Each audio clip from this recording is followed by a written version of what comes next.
vamos a hablar de lo que es la economía del comportamiento.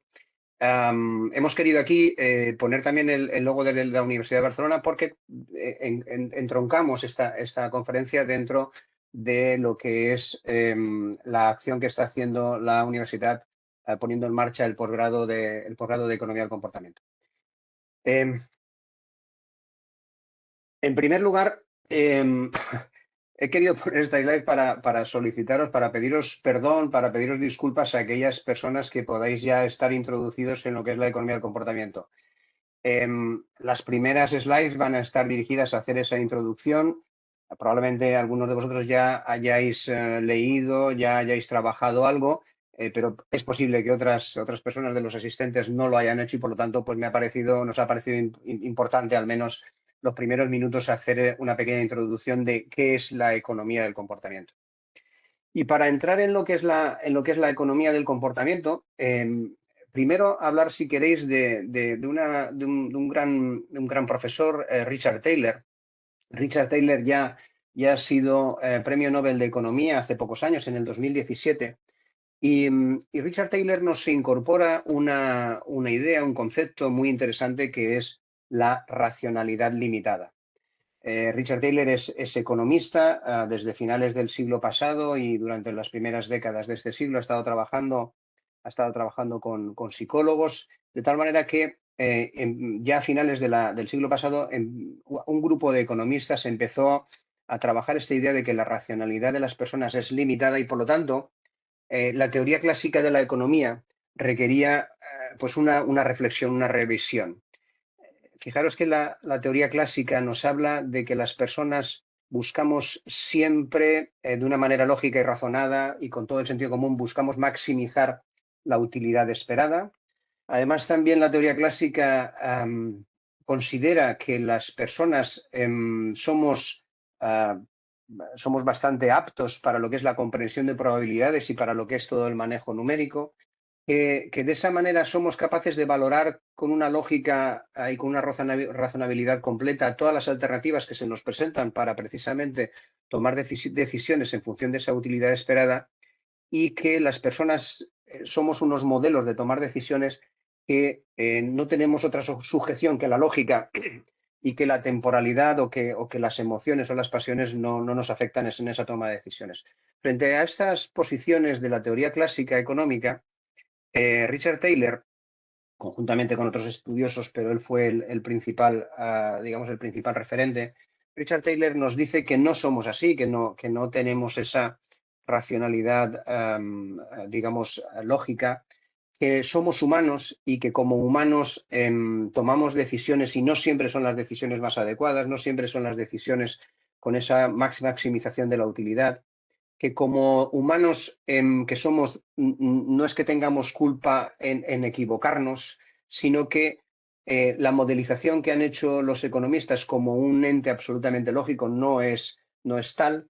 Y una idea que empiezan a incorporar los economistas del comportamiento es que no es que las personas cometamos siempre errores al azar, sino que muchos de nuestras decisiones tienen unos sesgos, no tanto errores al azar, y estos sesgos tienen un componente muy interesante y es que son trazables, son sistemáticos, son consistentes. Y si son sistemáticos, predecibles y consistentes, pueden ser de alguna manera estudiados, pueden ser de alguna manera modelizados. Estas son las grandes incorporaciones que nos hizo Thaler. Y hay otro gran referente que conoceréis también, que es Daniel Kahneman. Y Daniel Kahneman, fundamentalmente, además de recibir el premio Nobel también en Economía en el 2002, fundamentalmente por su Prospect Theory y todo el trabajo que había hecho anteriormente, en el año 2010-2011, pues sacó un libro muy interesante que se llama Pensar rápido, pensar despacio, que lo conoceréis todos porque prácticamente ha sido un bestseller. Si vais a comprar al FNAC, muchas veces están los libros casi amontonados al lado de las cajas. Y en este libro de Pensar rápido, pensar despacio, nos habla de como dos sistemas con los cuales las personas tomamos decisiones.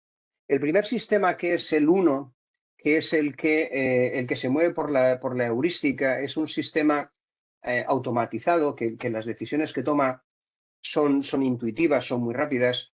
prácticamente casi todo lo que hacemos de forma cotidiana está dentro del sistema 1, de esta automatización, y son respuestas prácticamente automáticas, y casi todo lo que hacemos durante el día están fundamentados en este sistema 1. Es un sistema de supervivencia, es un sistema muy adecuado porque consume pocos recursos, y en la medida que consume pocos recursos, pues evidentemente es mucho más adecuado que el sistema 2. El sistema 2 es aquel que realmente necesita de la memoria, necesita de un pensamiento de lógica, necesita de un pensamiento razonado, es muy consumidor de recursos mentales, y por lo tanto este sistema 2 entra en funcionamiento cuando la decisión de forma consciente la tomamos de una forma muy racional y muy lógica.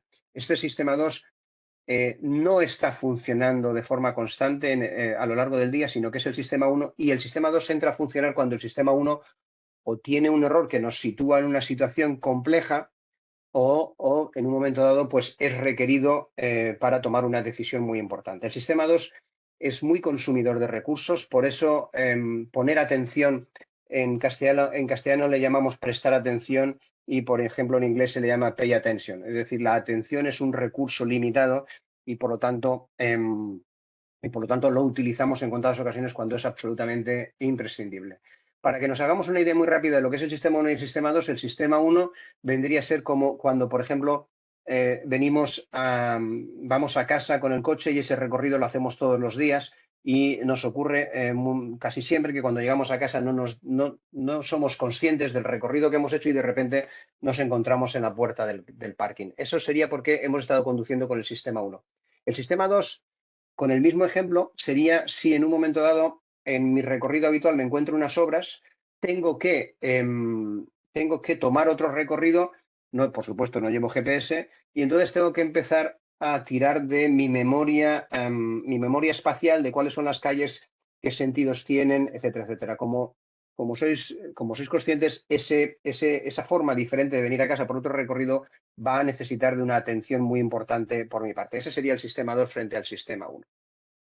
Por lo tanto, ya para resumir, la economía del comportamiento lo que hace es estudiar cómo las personas tomamos decisiones económicas utilizando una serie de disciplinas, además de la economía, de disciplinas ciencias sociales, como puede ser también la psicología o la antropología, y lo hace, y lo veremos en esta sesión de una forma muy importante, basándonos en la experimentación y en la ciencia, que lo que hace es tener muy en cuenta que el contexto condiciona mucho el comportamiento humano. No solo tomamos decisiones absolutamente, digamos, reflexionadas por nuestra parte, sino que el contexto nos va a afectar de una manera muy relevante, porque habitualmente tomamos heurísticas que son pues esos atajos eficientes para tomar nuestras decisiones. Por lo tanto, el contexto va a afectarnos de una manera muy relevante.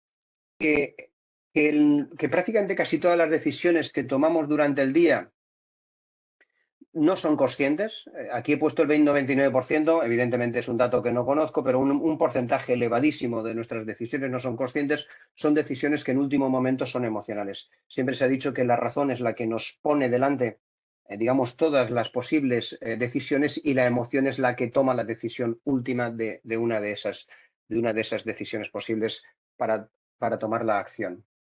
Hay una frase muy adecuada, muy conocida dentro de la economía del comportamiento, que es importante lo que haces y no lo que dices. Por eso que es importante la preferencia revelada frente a la preferencia reportada.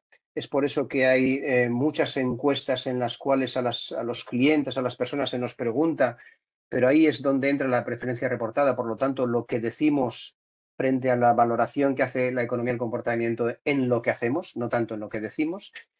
Y tres ideas de diferencia con respecto a la economía clásica. Las personas tenemos problemas de autocontrol, y un ejemplo sería el sesgo de presente. Por lo tanto, las decisiones que tomamos están mediatizadas por ese problema de autocontrol. Tenemos una capacidad computacional limitada, no nos movemos bien con los números, con decisiones rápidas donde haya distintas incertidumbres, probabilidades, etcétera. Y hay un elemento que incorpora muy interesante la economía del comportamiento, y es que estamos mediatizados de una forma importante por la cooperación, por el altruismo, por lo que es el ambiente social. Formaría parte de ese contexto del comportamiento humano, y tiene mucha relevancia en cómo tomamos las decisiones. Dos ideas de cuál es la situación de la economía del comportamiento en España. Recientemente han salido dos estudios, uno de la Fundación Cotec, que ha estudiado precisamente cómo se está aplicando la economía del comportamiento en nuestro país. Las organizaciones, para que tengáis una referencia, las organizaciones que están haciendo sus trabajos, que están incorporando la economía del comportamiento, son las que tenéis en la columna de la izquierda. Fundamentalmente hay un banco que por delante de todas las demás entidades está trabajando con economía del comportamiento, teniendo un equipo muy importante y una metodología desarrollada y aplicándola ya incluso con inteligencia al comportamiento. El BBVA, digamos que está muy por delante de todas las demás entidades. Las demás entidades también están empezando a trabajar, están haciendo sus primeros acercamientos. Como veis, son grandes compañías y luego, por supuesto, algunas consultoras que se dedican a trabajar en este tema. Un tema muy relevante es que ahora, hace 2 o 3 años, la CNMV ya ha considerado que, al menos en el sector financiero y en el sector también asegurador, la economía conductual es una de las disciplinas que hay que tener en cuenta tanto para la elaboración, para el diseño, como también para la auditoría pues, de los productos, de los procesos de servicio al cliente que haya. Por lo tanto, estamos viendo que ya hay entidades reguladoras que están entrando a trabajar con la economía del comportamiento. Eh, que sepáis también que evidentemente la Unión Europea, el Banco Europeo y también el Banco Mundial, la OCDE, la UNICEF, etcétera, etcétera, ya están trabajando con la economía conductual. De hecho, aquí en España hemos puesto las organizaciones privadas, pero organizaciones públicas, administraciones, no hay prácticamente casi, o no hay o son inexistentes. Este es el estudio, como digo, que se presentó hace 2 o 3 semanas por la Fundación Cotec. También se ha presentado uno, pero no público todavía, yo creo que será en septiembre, que es un estudio que ha realizado la Asociación de Experiencia de Cliente conjuntamente con la consultora B-Way, y yo creo que se presentará a público pues aproximadamente en septiembre. Esto nos dará también mayor opinión de cómo se está aplicando en España. Este es el estudio, está en la página principal del estudio de Cotec, que también lo realizó conjuntamente con el BBVA. Y lo que nos representa en este estudio de forma muy resumida es que en España estamos todavía iniciando en las empresas españolas a trabajar con la economía del comportamiento. Nuestra sensación es que aquí en España estamos llegando un poco tarde con respecto a lo que se pueda estar aplicando dentro de, sobre todo, el sector financiero asegurador en España y en el mundo, donde ya hay mucha aplicación. Y para que veáis un poco cuáles son los principales métodos que se utilizan con respecto a la economía del comportamiento en este estudio de Ecotec, pues nos recogen un poco aquí cuáles son las técnicas, los métodos que se utilizan para la comprensión de los clientes, donde veis que todavía estamos en unos momentos muy iniciales de lo que es la experimentación, pues recogiendo datos de comportamiento, encuestas objetivas, subjetivas, etcétera. Las que están señaladas con una estrella son técnicas que se suelen utilizar en la economía del comportamiento, pero por lo que hemos visto en el estudio no están suficientemente integradas. Por lo tanto, la aplicación de la economía del comportamiento en España, en estos momentos estamos en sus inicios. Yo, por mi parte, esta es la introducción. Podemos entrar, si quieres, José, a ver un poco cuál sería esa reflexión acerca de la economía comportamental en lo que es la experimentación. Perfecto. Muchas gracias, Jesús, por la introducción y muchas gracias, Joaquín, también por invitarnos a estar aquí. La verdad, para mí siempre es un placer tener la ocasión de estar hablando de estos temas que nos apasionan tanto, ¿no?, en nuestro trabajo diario. Bueno, el punto de partida de lo que quiero comentaros viene de algo que ha presentado Jesús, y es la idea que en economía del comportamiento asumimos que hay un sistema de pensamiento uno, que es automático y que tiene un peso muy fuerte en las decisiones que tomamos, tanto decisiones muy sencillas, la decisión, yo que sé, de clicar en qué película de Netflix quiero ver esta noche, como en decisiones muy importantes como cuánto vamos a ahorrar para nuestra jubilación o si voy a contratar o no un determinado ciberseguro o una herramienta de ciberprotección. Entonces, nos encontramos con una situación que en principio puede parecer un poco paradójica. Se supone que queremos analizar algo que funciona de forma automática, de forma inconsciente, por lo tanto, no podemos preguntar a las personas, ¿no? Es decir, si yo, como decía Jesús en el ejemplo de la vuelta a casa, cuando la persona llega a casa, lo paro en la puerta y le pregunto cómo ha venido, por dónde ha ido, no me va a saber contestar. Y si le hago planteamientos del tipo, y si te hubieses encontrado, si te cambio no sé qué, pues tampoco va a saber qué decir, porque todo eso, todo ese razonamiento va a ser un razonamiento consciente del sistema 2.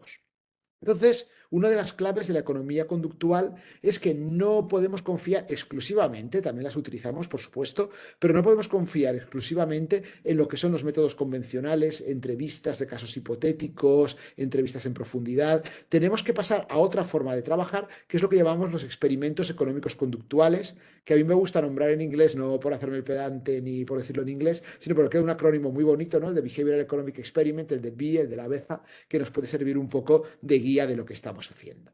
Entonces, si pasamos a la siguiente transparencia, un ejemplo muy claro de por qué tengo que trabajar o mejor dicho, por qué no puedo trabajar con formas convencionales de investigación. Un efecto que aparece muy estudiado en economía del comportamiento es lo que se llama el efecto señuelo, que consiste básicamente en poner un señuelo, es decir, meter una opción en una decisión que es absurda, que realmente no debería de influir en nada de lo que pasa, pero cuando colocamos esa decisión, esa opción, el resultado es que las decisiones de las personas cambien. Entonces, un ejemplo real de efecto señuelo tomado de Internet, pues yo, por ejemplo, puedo estar ofreciendo a un suscriptor de un periódico diferentes opciones. Pues yo le puedo ofrecer, lo lógico sería que yo tenga dos opciones, una de las tres que hay aquí, una 50 céntimos al día, donde puedo tener la versión digital y entre semana la versión en papel, o una versión de 1 euro o de $1, donde puedo tener además la versión en papel todos los días. ¿Vale? ¿Qué pasa aquí? Pues si vemos en este ejemplo hay una cosa que a priori es absurda. Hay otra opción que cuesta lo mismo que la intermedia, cuesta 50 céntimos al día y que tiene parte de la funcionalidad de la intermedia, pero no toda. Es decir, cualquier decisión racional diría que esa opción está dominada por la otra, no tiene ningún sentido y que la presentemos o no la presentemos no va a hacer que la gente cambie su decisión. Bueno, pues eso no es así. Y este efecto señuelo es una cosa que se utiliza continuamente, si os fijáis y reflexionáis un poco sobre cosas que habéis visto en Internet, en anuncios, es colocar algo que tiene el mismo precio y es peor o colocar algo que es igual pero sin embargo es más caro. ¿Con eso qué estamos haciendo? Estamos haciendo que el sistema 1 de forma inconsciente valore más la opción de los 50 céntimos porque aparte de todo lo demás, tiene más cosas que la otra que cuesta lo mismo. Estamos facilitando la labor de comparación. ¿Qué pasa? Que si yo siento en una dinámica de grupo a determinadas personas y les pregunto cosas tipo, ¿y si coloco una alternativa de este estilo vas a cambiar tu opinión? Pues todo el mundo va a decir que no, porque obviamente está utilizando el sistema 2, están siendo racionales y no y saben que eso piensan que eso no va a pasar.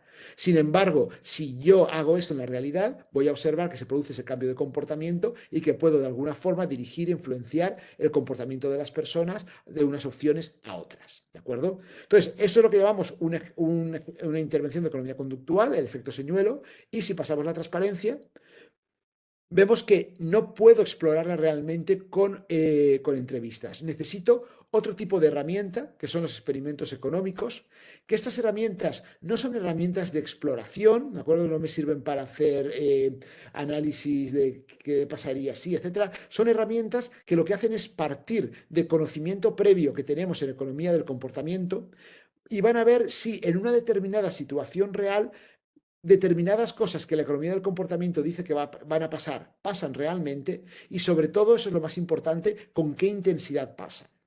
Esto nos va a permitir saber qué es lo que el tipo de efecto que tiene, por ejemplo, la introducción de esa opción señuelo y a partir de ahí decidir si la vamos a introducir o no en la realidad, de qué forma, con diferentes alternativas, etcétera. Una idea muy importante es que cuando yo utilizo un experimento económico, nunca estoy explorando. Yo parto de mucha información que ya tenemos, un corpus teórico muy potente que hay en economía conductual, que incluye desde cosas como la teoría de las perspectivas, la Prospect Theory, que le valió el premio Nobel a Kahneman y a Tversky, que al pobre no lo nombramos nunca, es igual de autor de la teoría, pero tuvo la mala suerte de morirse antes y no llegó a tener el Nobel. Sesgos cognitivos, heurísticas de decisión, otros modelos psicológicos como la Motivation Motivation Protection Theory.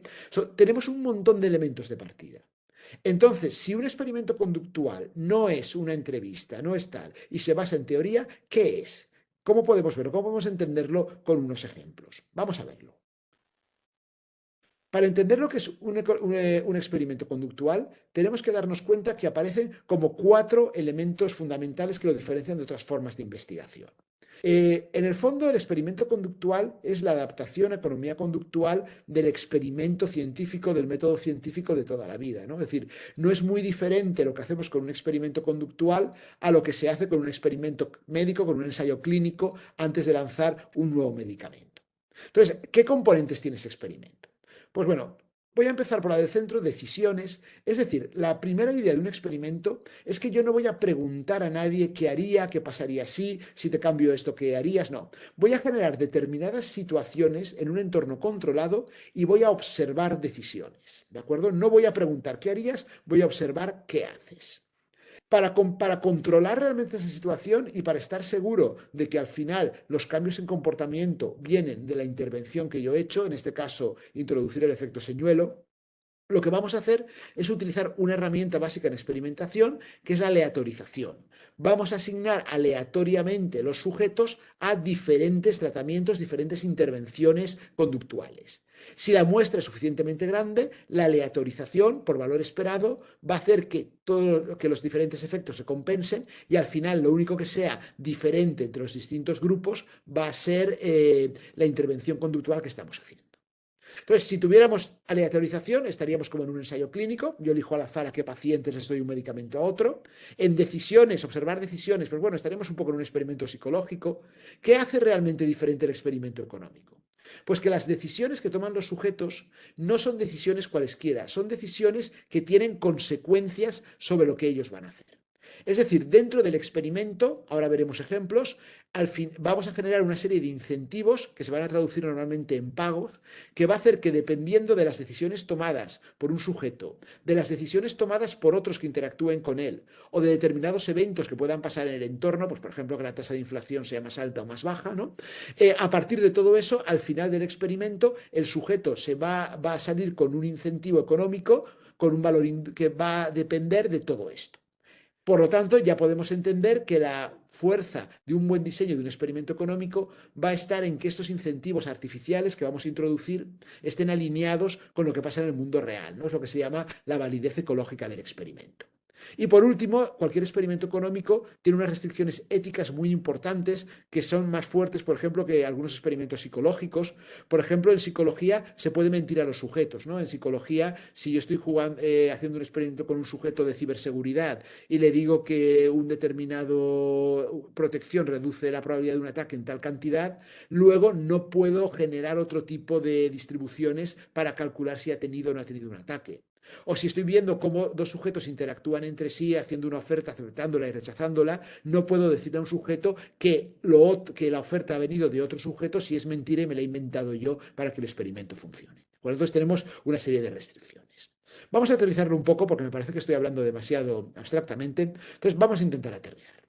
Con este experimento, ¿qué es lo que yo estoy buscando? Pues básicamente estoy buscando establecer una causa-efecto, una relación de causa-efecto entre la intervención conductual y lo que hace el sujeto.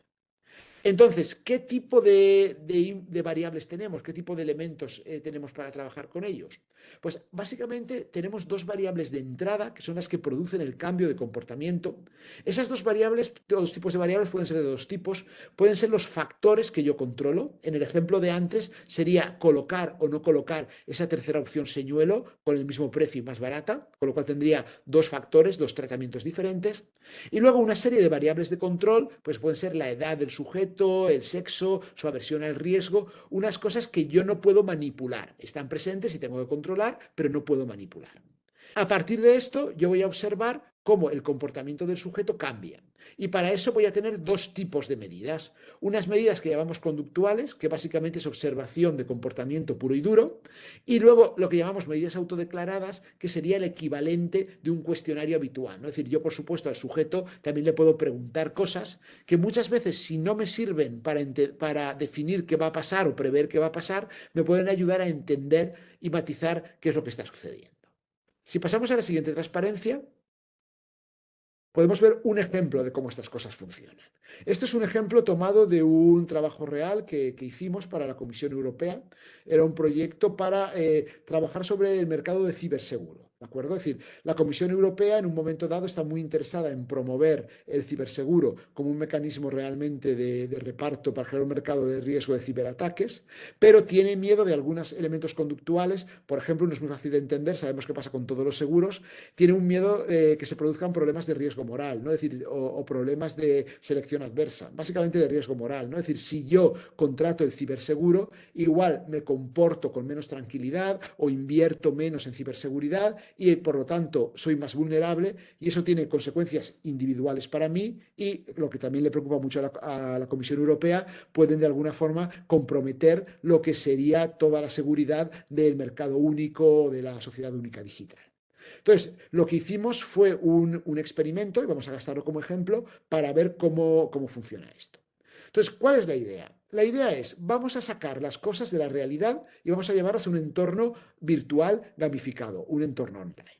Entonces, generamos una situación en la que el sujeto sabe que está en un entorno gamificado, tiene unos activos por un valor económico que realmente le damos al principio y sabe que va a hacer una serie de tareas y tomar una serie de decisiones durante el experimento. Al final, dependiendo de cómo se comporte y de cómo se haya protegido, etcétera, tiene una probabilidad de recibir un ciberataque. Ese ciberataque se va a generar de verdad con esa probabilidad. Ahí es donde decía que no podemos mentir, se va a generar con la probabilidad que hemos dicho. Y si la persona se ha comportado de forma arriesgada, va a tener más posibilidades de sufrirlo. Y si no está asegurado, pues bueno, va a tener que pagar todas las consecuencias de haberlo recibido. Por lo tanto, acabará su participación en el experimento con un pago que va a ser inferior a otras condiciones. Entonces, ¿qué generamos? Pues generamos un entorno donde vamos a observar comportamiento. Por ejemplo, generamos una tienda online por medio de software experimental, como tenemos aquí, y en esa tienda online le ofrecemos el poder comprar medidas de protección. Para comprarlas ha de pagar con parte del dinero que él tiene, dinero del experimento, y sabe que si las compra va a tener menos probabilidades de recibir un ataque, o sabe que puede contratar un ciberseguro con distintos precios, distintas pólizas y distintos niveles de cobertura.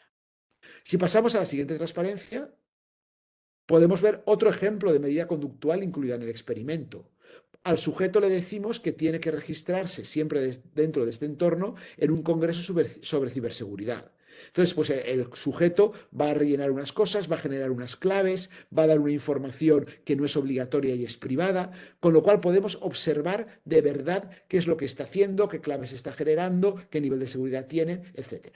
Entonces, todo esto nos permite observar cómo cuando yo cambie las condiciones en las que presento la información, la decisión del sujeto, el comportamiento del sujeto cambia.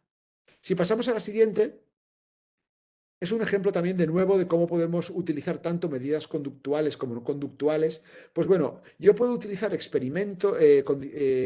experimentales en los cuales le ofrezco al sujeto diferentes alternativas con diferentes niveles de riesgo, sorteos, bolas, etcétera, y puedo pedir que elija unas opciones u otras o que diga cuánto va a pagar por ellas.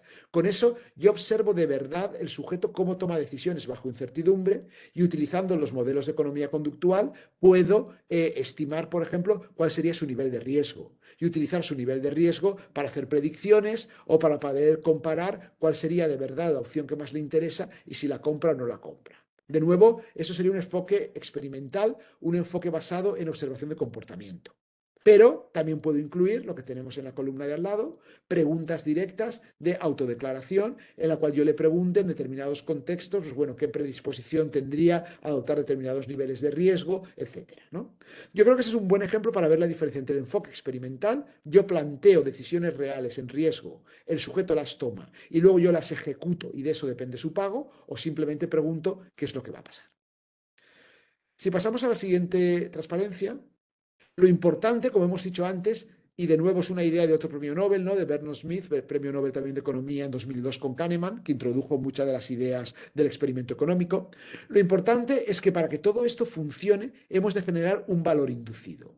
¿Qué pasa? Al final de este experimento para la comisión que comentábamos antes, el sujeto va a recibir un ciberataque con una determinada probabilidad que depende de si se ha protegido o no, si se ha comportado de forma segura en Internet, etc.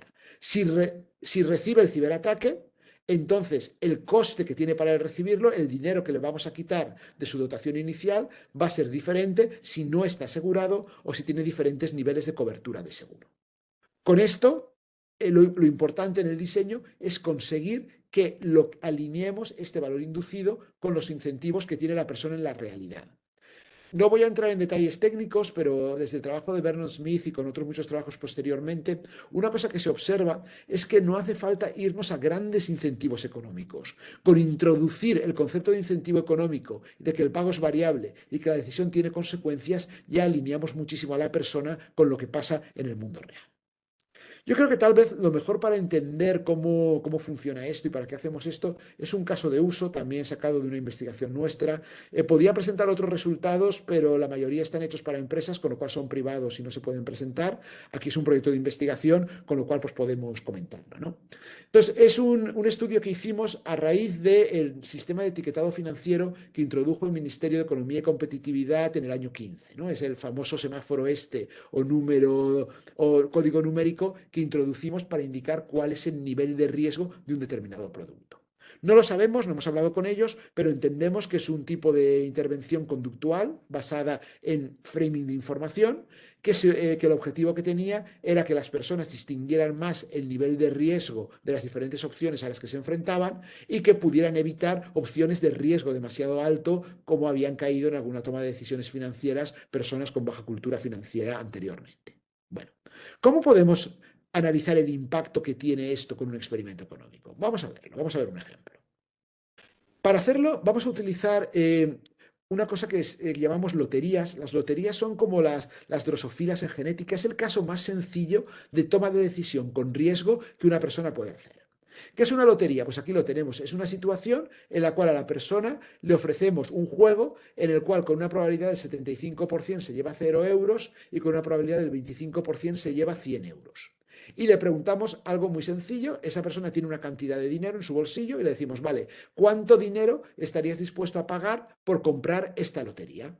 Si yo no la quiero jugar, pues digo que 0 y no la compro y ya está, no pasa nada. Si me interesa mucho jugarla, pues digo que 50 euros, 60 euros, lo que yo quiera, ¿de acuerdo? Pero es una decisión en un entorno de incertidumbre que yo estoy tomando. Una vez yo haya comprado la lotería, aleatoriamente voy a ejecutarla. Si sale la opción A, voy a darte 0 euros y si es la opción B, te voy a dar 100 euros, ¿de acuerdo? Luego al final, como siempre, hay implicaciones reales. Bueno, ¿qué son los factores? ¿Qué son los tratamientos? Los tratamientos es introducir en la situación básica que tenemos en la esquina derecha superior los nuevos sistemas de etiquetado. ¿Qué hemos hecho? Lo hemos simplificado un poquito porque una de las características siempre en economía conductual es que tenemos que estilizar las cosas. Hay que ir a los elementos clave. Menos es más. Estamos buscando los grandes principios de cómo funciona este sistema 1. Pues lo hemos reducido de 6 categorías a 3, pero manteniendo, como veis, la misma tipografía y el mismo formato. Entonces, aleatoriamente, otra característica del experimento económico, a un grupo de personas se les presentó la información de la lotería sin nada más. A otro grupo de personas al azar se les presentó con el etiquetado de 2 de 3 y a otros con el etiquetado de semáforo. Y esto se hizo para cada uno de los grupos con diferentes loterías. Bueno, ¿qué aprendemos de esto? ¿Qué podemos aprender de este ejercicio? Como hemos dicho antes, los experimentos económicos no son exploración, no es decir, bueno, vamos a ver los 3 tratamientos y a ver qué pasa, no. Se basan siempre en modelos de economía conductual. Por ejemplo, o mejor dicho, deberían basarse, luego hablaremos de esto, en modelos de economía conductual. Por ejemplo, un modelo en estos momentos ampliamente aceptado es el modelo de Kahneman y Tversky de la Prospect Theory. Ese modelo tiene muchas cosas que no voy a entrar ahora en tecnicidades, pero tiene una que es la que vamos a trabajar, que es la idea de que exactamente igual, que no sé si hasta qué punto estáis familiarizados, supongo que sí, con el modelo de utilidad esperada, ¿no? O con los modelos de utilidad. En los modelos de utilidad esperada de la economía clásica, yo no calculo la decisión viendo cuánto dinero obtiene cada persona en un escenario, ¿no? Es decir, calculando valores esperados en dinero. ¿Qué hago? Supongo que hay una cosa que es la utilidad, que es el valor psicológico que tiene el dinero y las personas tenemos utilidades diferentes y tomamos nuestra decisión en función de la utilidad que tiene para mí tener 0 euros o 100 euros en el ejemplo de la lotería anterior. Bueno, pues la Prospect Theory introduce una idea parecida, que es que lo mismo pasa con la incertidumbre.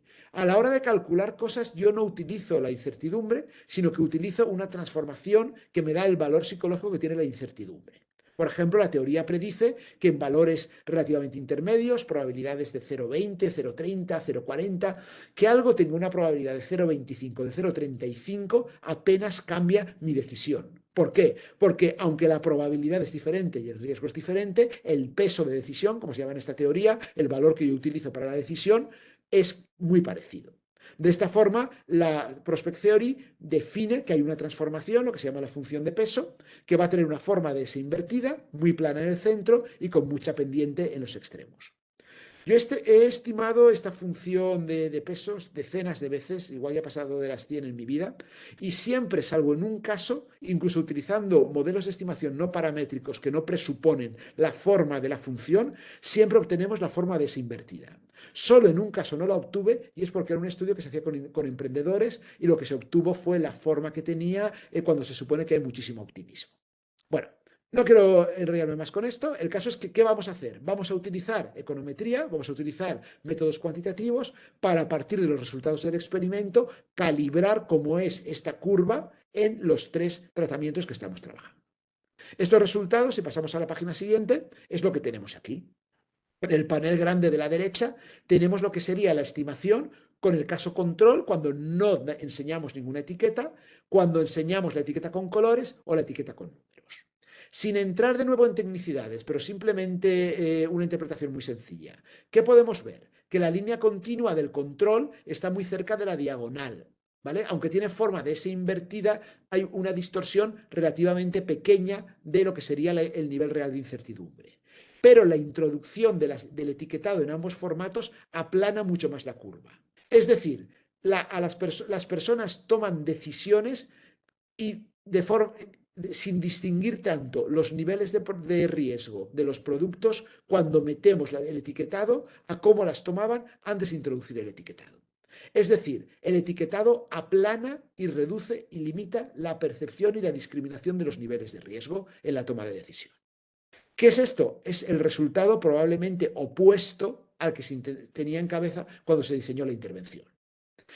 Me gusta mucho este ejemplo porque pone además, yo creo que clarifica mucho el que es el gran riesgo también de la economía conductual. Estamos trabajando con elementos inconscientes, elementos del pensamiento automático. Entonces, son predictivos, pero para predecir lo que está pasando, calibrar y cuantificar los impactos, necesitamos medir utilizando experimentos. Si no, tenemos el riesgo de poder acabar en el sitio contrario al que estábamos esperando. Si pasamos a la siguiente transparencia, Jesús, por favor, ¿vale? Ya simplemente como conclusión, ¿qué es lo que estamos viendo? Que la economía del comportamiento es un arma muy potente, una herramienta, vamos a ser más positivos, una herramienta muy potente, pero que tiene que basarse en validación con evidencia empírica, con experimentos conductuales, ¿vale? Si no lo hago, yo es lo que llamo la soft behavioral economics, que podemos ver que se está aplicando hoy día en muchas situaciones, donde lo que hay es un conocimiento de qué sesgos existen, qué tendencias, entonces suponemos que se van a dar en una determinada situación, porque se ha dado en otras, sin tener muy claro cuál sería realmente el nivel del impacto ni por qué. Frente a eso, hay otra forma de trabajar basada en experimentos conductuales y en la utilización de modelos, que es lo que a mí me gusta llamar la Hard Behavioral Economics, donde realmente lo que estamos es comprendiendo cómo funciona esa intervención, por qué produce lo que produce y siendo capaces de cuantificar qué impacto va a tener. De forma que eliminamos los riesgos y podemos optimizar los recursos que estamos invirtiendo. Y básicamente estas ideas son las que quería compartir con vosotros. Le devuelvo la palabra a Jesús también para que os comente algún ejemplo más que puede ser interesante y con esto terminamos la presentación. Muy bien, gracias, José. Sí, yo quería trasladaros aquí en este caso, un experimento de campo, una experiencia que se llevó de forma real en una compañía. Hay uno de los grandes programas, de los grandes modelos de la economía del comportamiento, que es la que se denomina Ahorra Más Mañana, Save More Tomorrow, que lo pusieron en funcionamiento Taylor y otro gran gurú de la economía del comportamiento, que es Ben Archie, en el 2004. A partir de Save More Tomorrow, el ahorro en Estados Unidos, el ahorro a largo plazo en Estados Unidos para la pensión, para la jubilación, se ha incrementado desde 2004 hasta ahora en cientos de miles de millones de dólares. Es decir, ha habido una contribución muy importante por parte de la economía del comportamiento para el ahorro, en este caso en Estados Unidos. Save Tomorrow es un modelo que lo que hace es fundamentalmente, como veis ahí de forma muy resumida, coger cuál es el proceso de decisión en la toma de decisiones para el ahorro a largo plazo, donde hay primero una concienciación y aquí nos encontramos con el sesgo de presente porque realmente la jubilación es muy distante. Cuando tengo que poner en marcha la decisión, y aquí hay una aversión a la pérdida porque tengo que privarme del consumo actual para un consumo futuro. Y luego además también suele haber un exceso de información y por lo tanto una dificultad de tomar decisiones. Esa es la situación habitual para tomar decisiones para el ahorro, para la jubilación. Permitidme que lo cuente muy rápido porque es algo muy importante, lo sabemos, pero es cómo se aplicó en esta compañía, un experimento de campo, el ahorra más mañana. De tal manera que lo que hicimos fue facilitar a los empleados de esta compañía tomar una decisión ahora de un esfuerzo que tenían que hacer en el futuro. Es decir, con el enrolamiento automático en lo que eran las aportaciones voluntarias de los empleados, la decisión la tomábamos ahora para el esfuerzo de lo que es la aportación, hacerla en el futuro.